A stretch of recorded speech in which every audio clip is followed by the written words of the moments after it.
Good evening, everyone. We left off on page 120. Chapter 7. Connor awoke with a groan and attempted to sit up.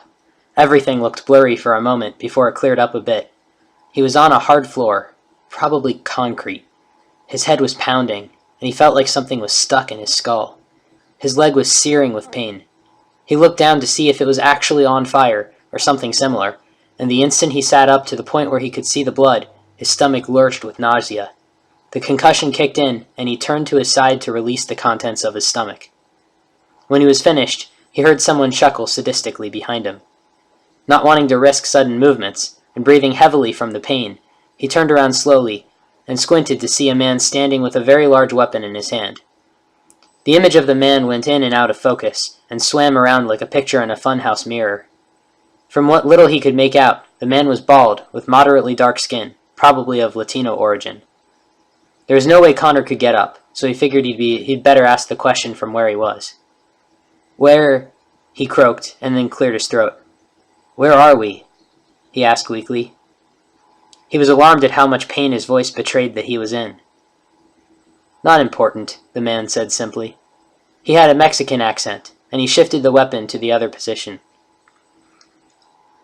Connor guessed that this man was trying to intimidate him. It was working beautifully, and he tried his best to focus on the important things. He needed to know if they had his family too. But he couldn't reveal the fact that he had children. If they didn't already know, they'd go after them too. If they weren't already after them. Or maybe this was about Kiri. "I'm not going to tell you anything," Connor said, and winced as he attempted to prop himself up a bit more. Sounding strong was not an option at the moment. He was more vulnerable than he had ever been. "We don't care," the man said. "We know you probably don't know anything anyway." So this was about getting to Kiri. A threat against her. Not to continue with whatever case she was working on right now, or possibly something about letting one of their people go. He was in a room with no windows. He guessed a basement of some sort, from the damp atmosphere. He managed to bring his hand slowly around to his belt, where his cell phone should have been. He winced with pain as he did so, because he managed to shift his weight. He didn't think his leg could hurt any more than it already did, but this last surge of excruciating pain brought natural tears to his eyes as he hissed in reaction. The man chuckled again. "Your phone's gone. We took everything." Connor was still attempting to alleviate the pain through breathing techniques. "I'm not worth anything to you dead," he said between gritted teeth. "And I have a gunshot wound here, I think. It needs medical attention." "You whine a lot," the man said gruffly. Connor resisted the urge to scream at this loathsome man. He didn't want a second gunshot wound. He laid back slowly, groaning from the pain that ensued after shifting his weight. His legs seemed to object to any movement. They were silent for a moment. Connor was starting to get drowsy, and his head felt like someone was repeatedly stabbing it. He could hear his heartbeat through his ears, and the ringing was starting. He still thought something was stuck in his skull. Out of the corner of his eye, he saw a spider crawl all too close to him, and he closed his eyes, trying to put the thought of the eight-legged creature out of his head. The door to the room clicked several times, and Connor's eyes shot open. He counted the clicks intently, paying as much attention as his blurred, spinning vision and searing leg and head would allow him.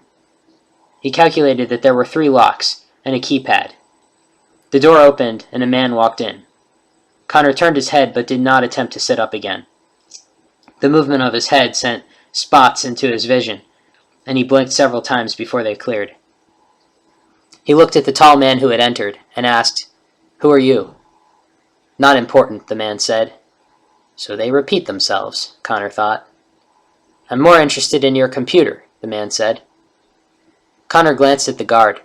He thought he wasn't needed for information. He turned back to the man talking. He was wearing a spotless white t-shirt and had a gun in a holster.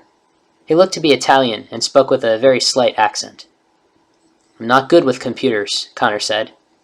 "Shut up," the man said, taking out his gun. "I don't want bullshit. You tell me what your password is, or I'm going to add to your list of injuries." Connor took a deep breath. He closed his eyes and said slowly, "The password changes every 2 hours, automatically. It sends me a message telling me what the new password is. If I'm not at my computer when the message is sent, then it's sent to my cell phone. You can get the new password off that." He knew he could claim that he was just about to receive the message whenever they had entered the house. The last thing he remembered was writing a story at his computer. He figured they had thrown the phone away because of the GPS signal. He was hoping his fib worked, and they would leave him alone. The man growled in frustration. He squatted down to look at Connor's face, but could detect nothing but pain. The situation was all too convenient for the criminal's liking. He stood up straight and kicked Connor hard in the ribs a few times. Connor felt a rib crack and he screamed in pain. He squirmed away from the man but brought his leg with him. It had seemed as though it had stopped bleeding for the moment, but it just started up again. The open wound, which he calculated to be a through and through, bled slowly and steadily and set his leg ablaze with pain. He moved his hands toward it in an automatic attempt to stop the pain, but it didn't help. If anything, it made it worse, and he blinked away the tears in his eyes as he tried to ignore his graying vision. His heartless captor looked down at him with a cold face. "How do I override this and get to the computer anyway, without the phone?" he asked. Connor was determined not to give him anything. If he accessed the family computer remotely, he would see some of Kiri's personal information, and see that he had 2 children. He couldn't let them get any information they didn't already have.